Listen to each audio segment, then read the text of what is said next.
Nasa linya po ng ating komunikasyon via Zoom, si Attorney Persida Acosta, ang Chief ng Public Attorney's Office. Attorney, magandang umaga. Si Jade at Jason, ang inyong makakasama po dito sa Pulso ng Bayan ng SMNI. Maraming salamat po sa inyong oras.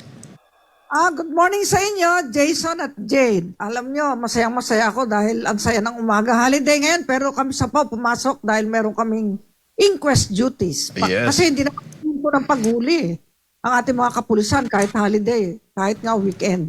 Oo So, nga. kailangan alam ang mga public attorneys natin. Yes, tama ka yan, kadyan, Attorney. At speaking of Public Attorney's Office, meron nga tayong balita dito na nangangailangan ng 2 bilyong piso para sa pag-hire ng karagdagang lawyers. Nagkukulang pala ang ating mga abogado. Attorney. Oo, kulang na kulang at nais ko ipakita. Kaya ganun ang nangyari sa budget hearing natin. Ang allocation lang namin ay 2,505 lawyers. Ang ating staff ay 1,045. Pero makikita natin, nakaalat lang yung 2,505 na yan sa organized first and level courts, RTC saka MTCs.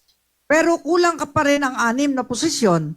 Tapos sa staff naman ay kulang ng 1,466 staff positions. At makikita natin, merong mga trabaho ang PAW, hindi lang sa RTC, MTCs. Meron tayong kulang doon sa pangalawang slide na ang deficiency natin sa first level courts ay 1,466 staff, 6 na public attorney.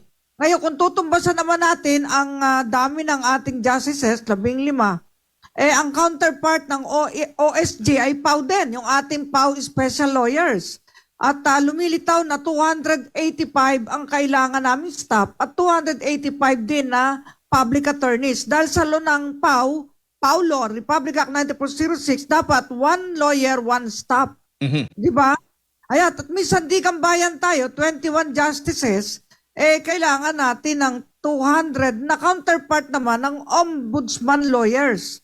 Tapos yung labor cases naman natin, ang ating commissioners, arbiters, so kailangan natin ng 134 lawyers.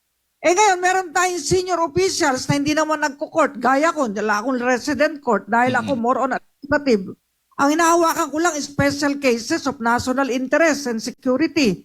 Ngayon, kailangan pa natin ng about 107, 41, so 148. So, ang total deficiency ay 683 lawyers.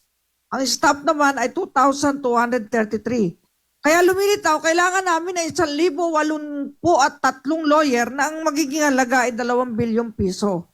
Pero, pumapayag ako na kahit 500 abogado lang ibigay sa atin, at yun naman ay hinihingi na ng lower house ang data. So kung kahit 265 lang muna na lawyers ibigay sa amin, aabot ng 500 milyon.